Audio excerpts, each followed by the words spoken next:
Hello. The purpose of this video is to show you how to navigate through our Net 125 Networking Basics online course this semester. When you log into National Community College's Moodle website, you should see your Net 125-OL01 course listed under your courses. Once you click on it, you should be taken to our home course page. To the left, you will see my instructor block. It shows my information. I'm Mr. Lucas. I'll be your instructor this semester. You see my email is listed there, walucas911@nashcc.edu, as well as my phone number, my office location on campus, and my office hours. My campus office hours are listed there, whether I'm in my office or in a lab tutoring, or you can join my virtual office hours since this is an online course. My virtual office hours are on Tuesdays from 9 a.m. to 11:30 a.m. and they're available through Google Hangouts. You can actually just click on this blue hyperlink here and it will take you into a Google Hangout session with me.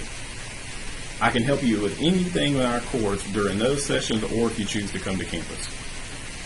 If those times do not work for you, please contact me and we can make an appointment outside of those times through Google Hangout or on campus. So you'll notice once you log into our course, you'll get our course name at the top. If you scroll down, the first section you want to focus on is the Getting Started step. First, you want to complete the enrollment verification activity. This is due by Wednesday, August 24th at midnight. You must complete this activity to see the rest of our course. The majority of our course will not open and be available to you until you complete this activity, and you must complete one for every online course you have. Failure to complete this activity will result in you being dropped from the class, so please make sure you submit it.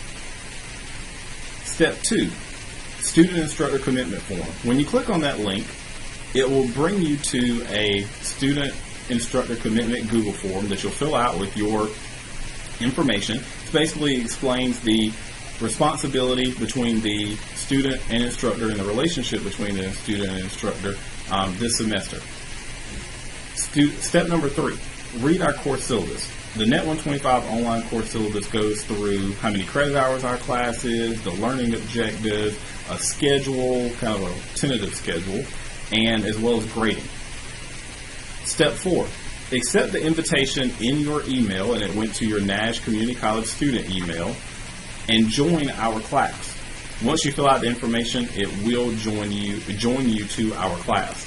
This semester we'll be covering the curriculum in the Cisco Academy called Routing and Switching Introduction to Networks.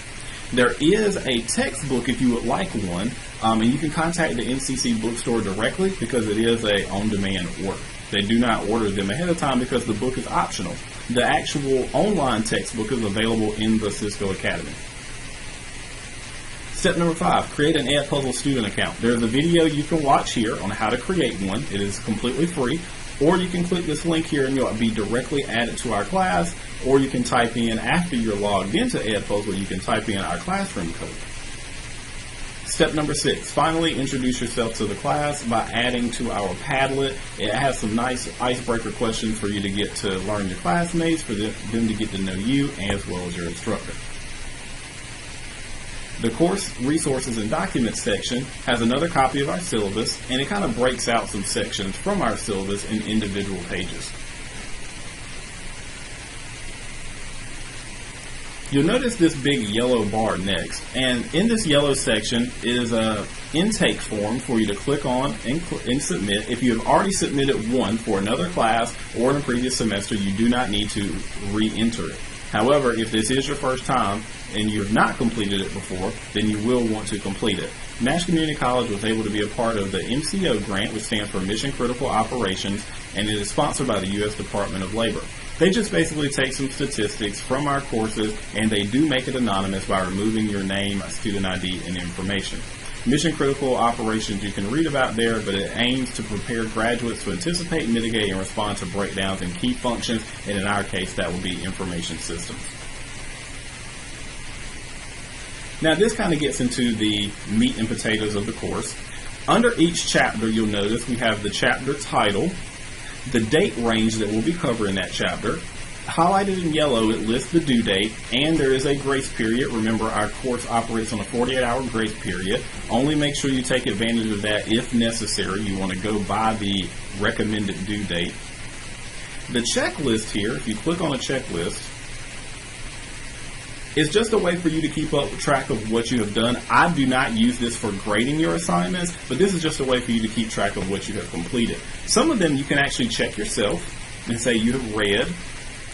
Others, you actually have to click on links for them to check it off that you've done it, or it may be looking, for instance, a lab assignment is looking for you to submit to it. So just because you don't have 100% here does not mean you did not complete all the stuff. It just may mean you forgot to click a link, or you went around, let's say you went to the Cisco Academy directly instead of clicking on the link here in Moodle.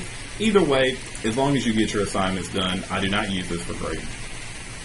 Then you kind of go, our sections are, you want to read them from top down. The reading assignment, read chapter 1 in your textbook or online in the Cisco Academy. Then after that, you could look at our PowerPoint presentations, basically supplements the information that you learn in the chapter 1, the objectives for chapter 1, and the grading assignments. I know that's what everybody worries about. There will be a entrance ticket for every section. When you click on that, there is a Padlet, and you may see some of your classmates' responses. All right, and it says there's a question: how has the evolution of networks affected the way we interact, learn, work, and play? And you'll want to just double click here, put your name, and write your response. All right, and then you can click off of it. All right, so you want to make sure to do that for every single chapter.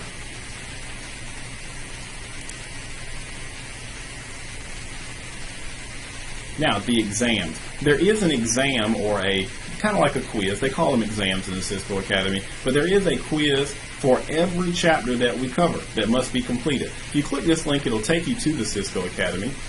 I'm going to go over there and show you now.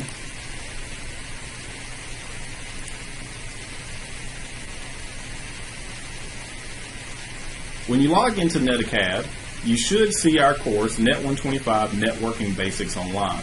When you click on that link, you'll be able to launch our course. And we do go through the Cisco CCNA preparation, routing and switching, introduction to networks.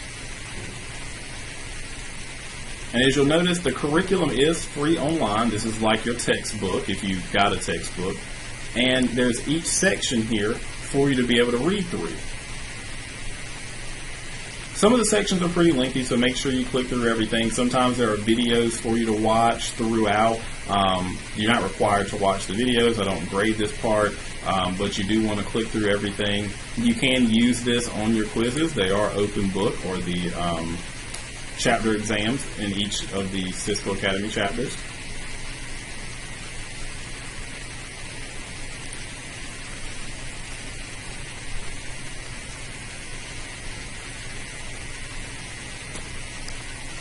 Under modules,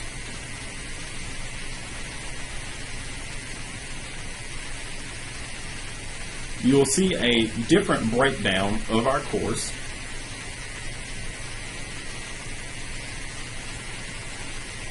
You'll be able to launch each chapter from here. You'll be able to view terms and concepts practice for review.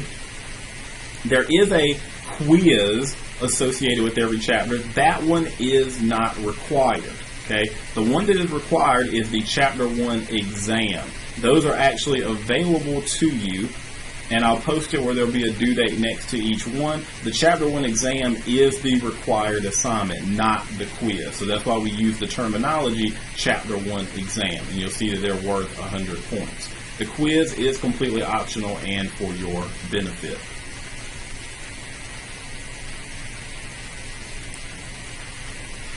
Under lab assignments,